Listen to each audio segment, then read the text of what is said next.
Israel moving ahead with an incursion into Rafah and has now seized control of a key border crossing into Egypt.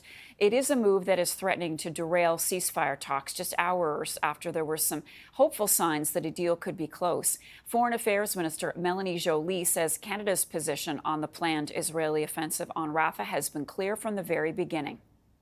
The situation in Gaza is catastrophic, and the people that are in Rafah, for the vast majority, have already been displaced. And so they have nowhere else to go. An invasion of Rafah, which would endanger the lives of women and children and innocent civilians, is completely unacceptable. And Canada continues to put pressure on the Israeli officials and government, and also working with our allies. CTV's Scott Hurst is standing by with the latest. So, Scott, what is happening right now with that ceasefire deal? Good morning, Marcia. It appears talks are continuing on this ceasefire deal.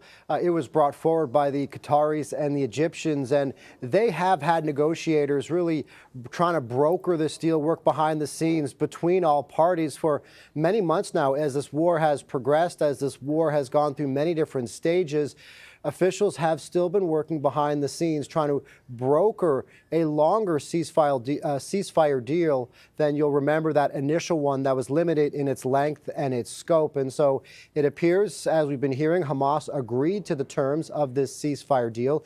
And even when that news broke of Hamas agreeing to that terms, there were some celebrations that even broke out in parts of Rafah and the people that have been displaced by this ongoing war. But Israel has rejected the deal. The Prime Minister's office saying it is far from Israel's essential demands, but Prime Minister Benjamin Netanyahu has agreed to continue talks and send a team of negotiators to Egypt, to Cairo, to continue to potentially get to a place where they could agree to this deal. Here's more from CTV military analyst, retired Major General David Fraser, on the reasons why Hamas may have gone ahead and agreed to the terms, putting pressure on Israel.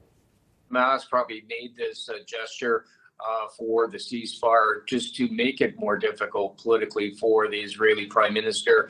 Hamas are trying to put a wedge, as is Iran trying to put a wedge between United States and Israel. And to a certain degree, both have been successful in straining the relations between Israel and United States. And Hamas will continue to try to do that as part of their overall war strategy.